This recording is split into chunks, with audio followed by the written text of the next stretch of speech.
வெண்முரசு. மழைப்பாடல் 18. பகுதி 4. வீலித்தாளம். வாசிப்பது சந்தீப். அமைச்சர் சத்யவிரதரின் ஆணைப்படி 7 சூதர்கள் மங்களவாத்தியங்களுடன் நள்ளிரவில் கிளம்பி காந்தார நகரின் தென்கிழக்கே இருந்த ஸ்வேதசிலை என்ற கிராமத்தை விடிகாலையில் சென்றடைந்தனர். முன்னரே புறா வழியாக செய்தி அனுப்பப்பட்டிருந்தமையால் அந்த ஊரின் முகப்பிலேயே சூதர்கள் கையில் குழந்தைகளை ஏந்திய 7 நேயர்களால் எதிர்கொண்டு அழைக்கப்பட்டு சிறுகணைகளும் கொம்புகளும் முழங்க ஊருக்குள் கொண்டு செல்லப்பட்டனர். ஊர்மக்கள் கூடி அவர்களை வாழ்த்தி ஊர்மன்றுக்கு கொண்டு சென்றனர். ஸ்வேதசிலை என்பது 8 சுண்ணாம்பு பாறைகள் கொண்ட நிலம். அப்பாறைகளுக்குள் இயற்கையாக உருவானவையும் பின்னர் வீடுகளாக செப்பனிடப்பட்டவையுமான குகைகளில் 120 குடும்பங்கள் வாழ்ந்தன. லாஷ்கர்களின் தொன்மையான போசகர்களும் அங்கே வாழ்ந்தது. அதன் தலைமையில் இருந்த 7 குல மூத்தாரும் காலையிலேயே எழுந்து தங்கள் மரபு முறைப்படி செம்பருந்தின் இறகு பொருத்திய தலையணியும் ஓநாய்த்தோலால் ஆன மேலாடையும் அணிந்து கைகளில் அவர்களின் குலச்சின்னமான ஓநாய் முகம் பொறிக்கப்பட்ட தடிகளுடன் கல்பீடங்களில் அமர்ந்திருந்தனர்.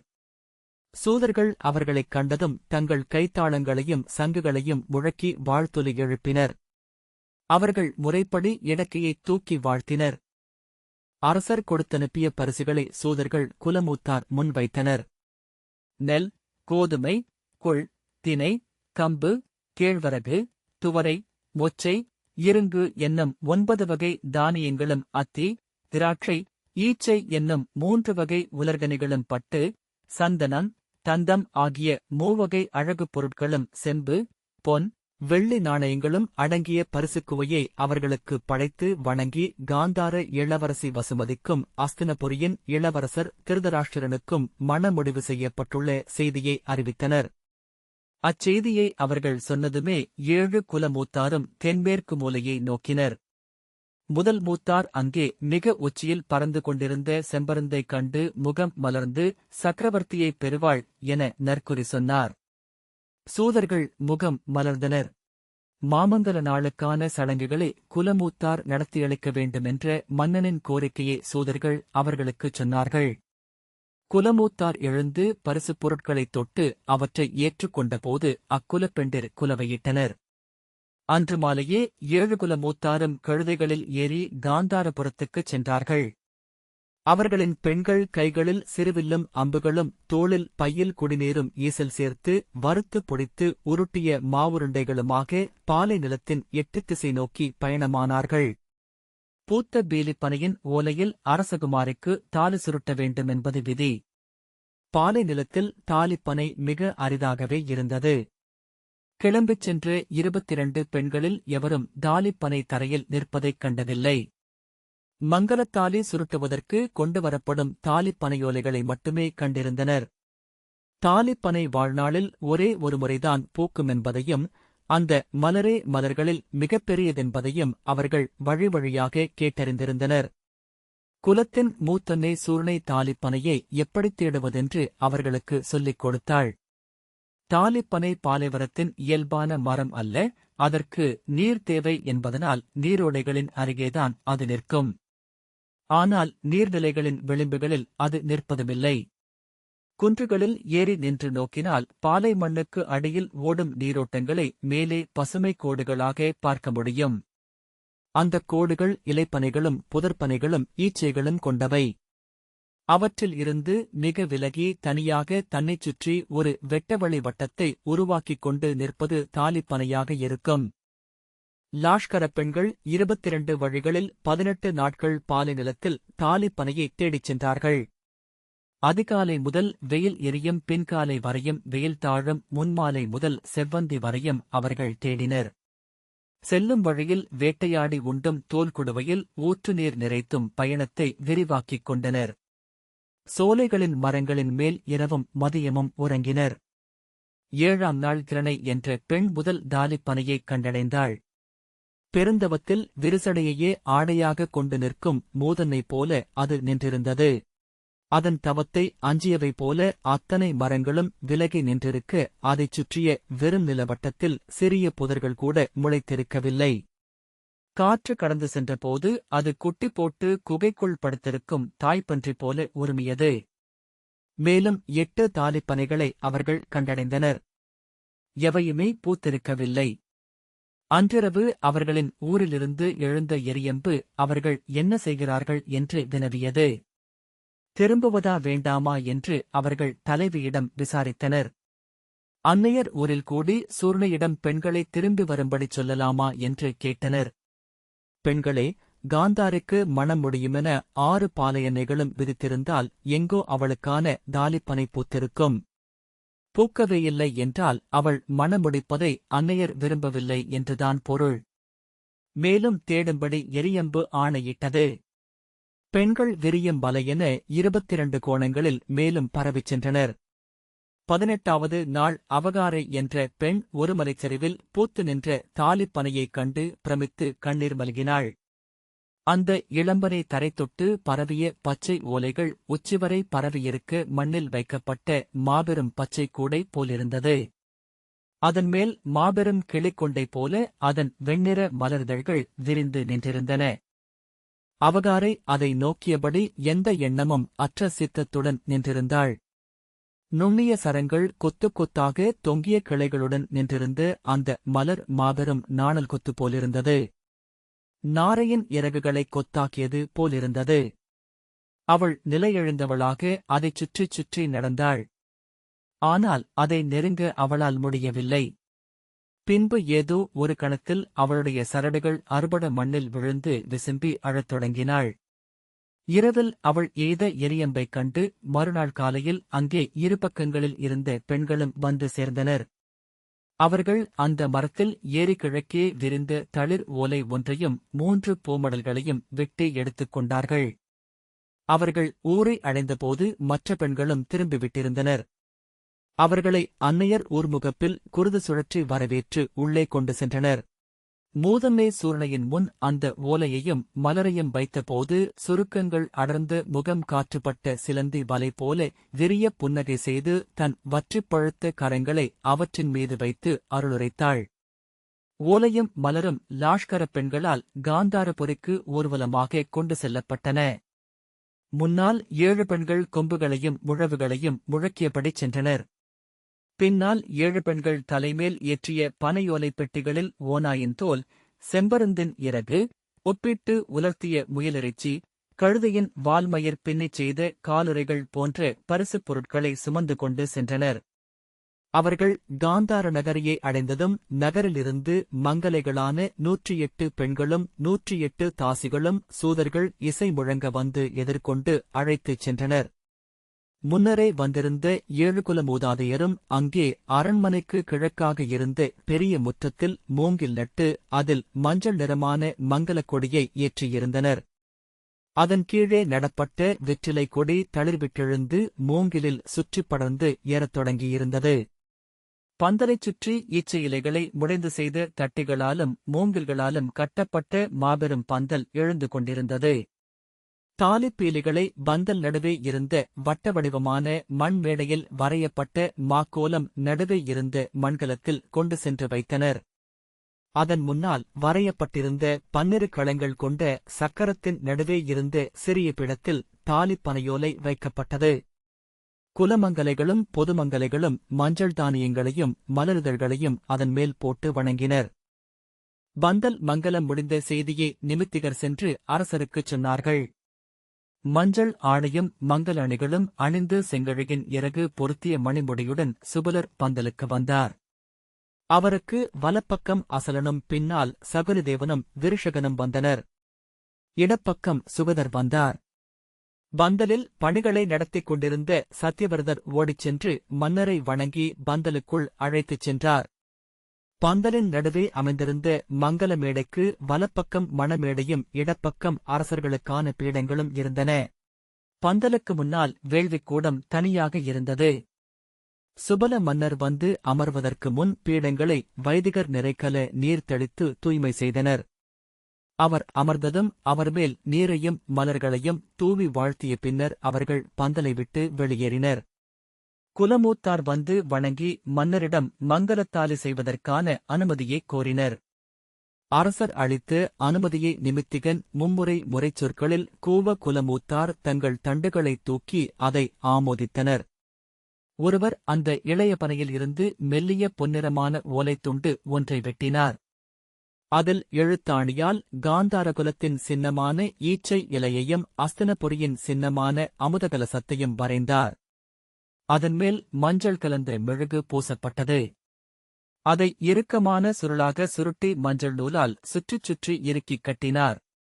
அதன் இரு முனைகளிலும் மெழுகைக் கொண்டு நன்றாக அடைத்தார். அதை 3 புரிகள் கொண்ட மஞ்சள் சரடில் கட்டினார்.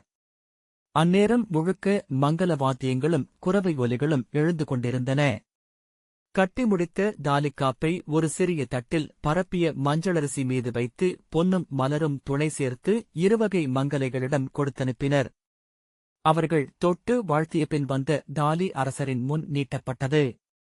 சுபலரும் மைந்தர்களும் அதைத் தொட்டு வணங்கியதும் அது கொண்டு செல்லப்பட்டு முன்னால் நின்ற மங்கலக் கொடித்தூணில் கட்டப்பட்டது. அவ்வாறு மேலும் 10 தாலிகள் செய்யப்பட்டன. அவை கொடித்தூணில் கட்டப்பட்டதும் இருவகை மங்கலைகள் குளத்தில் இருந்த நீரை பொற்கரண்டியால் தொட்டு வெற்றிலைச் செடிக்கு விட்டனர். குலமூத்தார் கைகாட்ட கொம்புகளும் பெருமுழவுகளும் எழுந்ததும் சடங்கு முடிந்தது. அரசர் முதலில் வெளியேறினார். தொடர்ந்து குலமூத்தார் ஒவ்வொருவராக வெளியேறினர். பந்தல் விழுந்ததும் சூதர்கள் மேடை முன் ஈச்சைப்பாயில் வந்தமர்ந்து கிணைகளையும் ஒற்றைநாள் யாழ்களையும் மீட்டி அங்கே வந்திருந்த தேவர்கள் ஒவ்வொருவருக்காக நன்றி சொல்லி அவர்கள் திரும்பச் செல்லும்படி கோரி பாடத் தொடங்கினர். அருகே இருந்த அரண்மனையின் உப்பருகையில் மான்கண் சாளரம் வழியாக அதை காந்தாரியான வசுமதி பார்த்துக் கொண்டிருந்தாள். அவள் அருகே அவளுடைய தங்கைகளும் வெவ்வேறு சாளரத் துளைகள் வழியாக நோக்கிக் கொண்டிருந்தனர். சத்யவிரதை, சத்யசேனை, சுதேஷ்ணை, சம்ஹிதை, தேஸ்ரவை, சுஸ்ரவை, நிகுதி, சுபை, சம்படை, தசார்ணை ஆகிய 10 தங்கைகளும் சுபலரின் 4 மனைவிகளுக்கு பிறந்தவர்கள். கடைசித் தங்கையான தசார்ணைக்கு 14 வயதாகியிருந்தது. அவள் மட்டும் சாளரம் வழியாக வெளியே பார்க்காமல் அந்தப் புறத்தின் ஒவ்வொரு தூணாக தொட்டு எண்ணிக்கொண்டு ஓர் எல்லையில் இருந்து இன்னொரு எல்லைக்கு ஒற்றைக்காலில் ஓடிக்கொண்டிருந்தாள். அவளுடைய எண்ணிக்கை ஓட்டத்தில் தவறிக் கொண்டிருந்தது. அவள் நின்று குழம்பி மீண்டும் முதல் தூணைத் தொட்டதைக் கண்டு அவளுடைய மூத்தவளான சம்படை சிரித்துக் கொண்டு பீடத்தில் அமர்ந்தபடி தன் காலை ஆட்டினாள். அவள் அணிந்திருந்த பெரிய பட்டு மலராடையின் கீழ்ப்பகுதி அலையடித்தது. தசார்ணை அக்காவிடம் போ என தலையை அசைத்துவிட்டு தன் மலராடையைத் தூக்கி இடுப்பில் செருகிக் கொண்டு மீண்டும் ஒற்றைக்காலில் குதித்து ஓடினாள். ஒரு தூணைத் தொடப்போகும்போது அவளுடைய கால் நிலத்தில் ஊன்றிவிட்டது. அவள் திரும்பி சம்படையை பார்க்க சம்படை வாய் பொத்தி சிரித்தாள். அக்கா என்றபடி தசார்ணை ஓடிவந்து வசுமதியின் சேலை நுனியை பிடித்தாள்.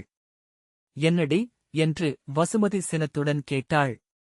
அந்த முகச்சுளிப்பைக் கண்டு தயங்கி ஒன்றுமில்லை என்று தசார்ணை தலையாட்டினாள். மூத்தவளான சத்யவிரதை என்னடி விளையாட்டு? போ, பீடத்தில் போய் அமர்ந்திரு என்று அதட்டினாள். சிறிய செவ்விதழ்களை பிதுக்கியபடி நீலக்கண்களில் கண்ணீர் ததும்ப தசார்ணை பின்னால் காலெடுத்து வைத்தாள். வசுமதி சிரித்தபடி வாடி இங்கே, என் கண்ணல்லவா நீ என்றபடி எட்டி தசாரணையின் மெல்லிய கைகளைப் பிடித்து அருகே இழுத்து அணைத்துக் கொண்டாள். என்னடி? அக்காவிடம் சொல் என்றாள். தசாரணை சம்படையை சுட்டிக்காட்டி அவள் என்னைப் பார்த்து சிரிக்கிறாள் என்றாள். என்னடி சிரிப்பு? அடி வாங்கப் போகிறாய் என்று சம்படையை நோக்கிச் சொல்லி கண்களாலேயே சிரித்தாள் வசுமதி. சம்படை மீண்டும் வாய் பொத்தி சிரித்தபடி வளைந்தாள். சொல்லிவிட்டேன், இனிமேல் சிரிக்க மாட்டாள் என்று வசுமதி சொன்னாள். நான் ஒற்றைக்காலை தூக்கிக் கொண்டு 100 முறை அந்தப் புறத்துத் தூண்களை எண்ணுகிறேன் என்று சொன்னேன். அதற்கும் அவள் சிரித்தாள் என்றாள் தசார்ணை. சரி, நீ 100 முறை எண்ண வேண்டாம், 50 முறை எண்ணினால் போதும் என்றாள் வசுமதி. சரி என்று தலையாட்டிய பின் காதுகளைத் தாண்டி வந்து விழுந்து குழல் கற்றையை அள்ளிச் செருகியபடி தசாரணை மீண்டும் தன் மலராடையை இடுப்பில் செருகிக் கொண்டாள்.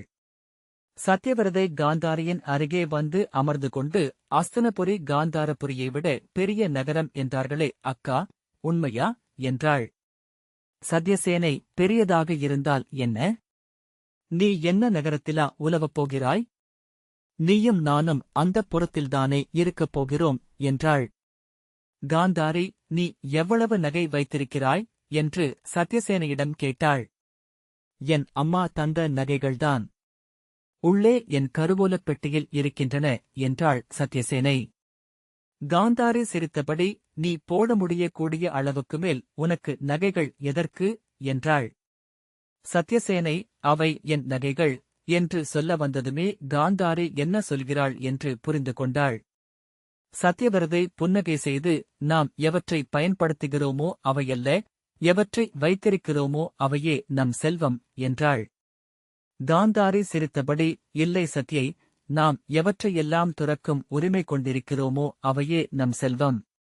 மற்றவை நம்முடையவையே அல்ல என்றாள். நீங்கள் எவற்றைத் துறக்கப் போகிறீர்கள் அக்கா என்றாள் சத்யவிரதை. இந்த நகரத்தை, என் சுற்றத்தை, என் இளமை காலத்தை என்று காந்தாரி சிரித்துக்கொண்டே சொன்னாள். ஆனால் மற்ற பெண்களின் கண்கள் மாறுபட்டன. சத்யவிரதை, நீங்கள் காந்தாரத்துடன் அஸ்தினபுரியையும் அடையத்தானே போகிறீர்கள் அக்கா என்றாள். ஆம், அப்படித்தான் எண்ணிக்கொண்டிருந்தேன் என்றாள் காந்தாரி. ஆனால் சற்றுமுன் என் தாலி எழுதப்படுவதைக் கண்டபோது அது உண்மை அல்ல என்று தோன்றியது. நான் காய்த்து கனியான இந்த மரத்தில் இருந்து உதிர்கிறேன். அங்கே நான் முளைக்கலாம். ஆனால் இனி இது என் இடமல்ல, இவர் எவரும் என் உறவினரும் அல்லர். அவர்கள் பேசாமல் நோக்கியிருந்தனர். தசாரணையை சம்படை துரத்திப் பிடிக்க இருவரும் கூவிச் சிரித்தனர். தசாரணை உதறிவிட்டு ஓட சம்படை சிரித்துக் கொண்டே துரத்தினாள். இனி சில மாதங்கள் கழித்து நான் இங்கு வந்தாலும் இங்கு பிரத்தியாகவே எண்ணப்படுவேன் என்று காந்தாரி சொன்னாள். அது அந்த ஓலை எழுதப்படும் வரை எனக்கு தோன்றவில்லை. அந்த எழுத்துக்களை பார்த்தபோது இன்னொரு முறை என் தலையில் எழுதப்படுவதாக உணர்ந்தேன். சத்யவிரதை காந்தாரியின் கைகளைப் பற்றியபடி, ஆம் அக்கா, நானும் அவ்வாறே உணர்ந்தேன் என்றாள். என் மனம் படபடத்ததில் எதுவுமே கண்ணுக்குத் தெரியாதது போல இருந்தது. அந்த ஓசைகள் மட்டும் என்னை சூழ்ந்திருந்தன என்றாள். காந்தாரி அவள் கையைப் பற்றியபடி, அச்சம் தேவையில்லை. நாம் இங்கு வாழும் வாழ்க்கைதான் எங்கும்.